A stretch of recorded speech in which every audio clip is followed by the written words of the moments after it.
தேனியில் மூதாட்டி கொலை வழக்கில் திடீர் திருப்பமாக அவரின் அக்கா மகனே அதிரடியாக கைது செய்யப்பட்டுள்ளார். பணத்தை திருடிக் கொண்டு ஓடியவர் தற்கொலைக்கு முயன்ற நிலையில் போலீசிடம் சிக்கியது எப்படி? தேனி காவல் நிலையம் அருகே உள்ள சீட்டு திட்டச்சாலை பகுதியைச் சேர்ந்தவர் 60 வயதான மூதாட்டி ராதா.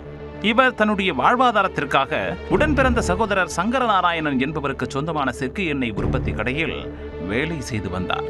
தனியாக வசித்து வந்த ராதா கடந்த ஜூலை 25ஆம் தேதி அவருடைய வீட்டில் மர்மமான முறையில் கொலை செய்யப்பட்டு சகலமாக கிடந்தார். இதுகுறித்து வழக்கு பதிவு செய்த போலீசார் தடயவியல் நிபுணர்கள் மற்றும் ஓப்பனாய் உதவியுடன் அங்கிருந்த தடயங்களை சேகரித்தனர். மேலும் சம்பவ இடத்தின் அருகே பொருத்தப்பட்டிருந்த சிசிடிவி கேமரா காட்சிகளை ஆய்வு செய்து விசாரணையை தொடங்கினர். போலீசாரின் விசாரணையில் மூதாட்டியின் வீட்டு கதவு உடைக்கப்படாமல் திறந்திருந்தது தெரிய வந்திருக்கிறது. இதனால் அவருக்கு நன்கு அறிமுகமான உறவினர்கள்தான் கொலைபாதக செயலில் ஈடுபட்டிருக்க வேண்டும் என போலீசார் கணித்தனர். இது தொடர்பாக விசாரணையை தீவிரப்படுத்தியதில் சம்பவத்தன்று மூதாட்டியின் வீட்டருகே அவருடைய உடன்பிறந்த அக்காளின் மகனான மணிவாசகம் என்பவர் வந்து சென்றது அந்த பகுதியில் உள்ள சிசிடிவி கேமரா காட்சிகள் மூலம் அம்பலமாகி இருக்கிறது. திருப்பூரில் வசிக்கும் மணிவாசகத்தை பிடிக்க தேனி போலீசார் உடனே விரைந்தனர். இதை அறிந்து கொண்ட மணிவாசகம் விஷம் குடித்து தற்கொலைக்கு முயன்றிருக்கிறார்.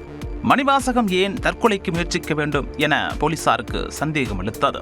இதனை அடுத்து திருப்பூர் அரசு மருத்துவமனையில் அனுமதிக்கப்பட்டு சிகிச்சை பெற்று வந்த மணிவாசகத்தை 5 நாட்களுக்கு பிறகு போலீசார் தேனி அழைத்து வந்தனர்.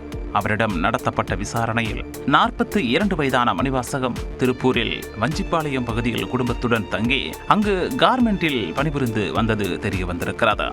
ஆன்லைன் சூதாட்டத்திற்கு அடிமையான மணிவாசகம் தான் சம்பாதித்த பணத்தை எல்லாம் அந்த ஆன்லைன் சூதாட்டத்தில் இழந்திருக்கிறார்.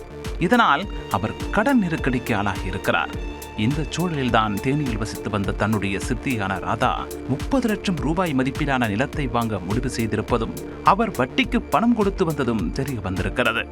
இதையெல்லாம் அறிந்து கொண்ட மணிவாசகம் தன்னுடைய நிலையை எடுத்துச் சொல்லி பணம் கொடுத்து உதவுமாறு சித்தியிடம் கேட்டிருக்கிறார். அதற்கு மூதாட்டி ராதா மறுப்பு தெரிவித்ததால் ஆத்திரத்தில் கயிறால் அவருடைய கழுத்தை நெரித்தும் சிலிண்டரால் தலையில் தாக்கியும் கொடூரமாக கொலை செய்துவிட்டு அங்கிருந்து தப்பி ஓடியது விசாரணையில் தெரிய வந்திருக்கிறது.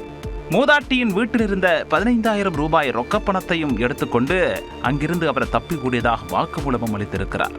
இதனையடுத்து மணிவாசகத்தை கைது செய்த போலீசார் அவரை நீதிமன்றத்தில் ஆஜர்படுத்தி சிறையில் அடைத்திருக்கின்றனர்.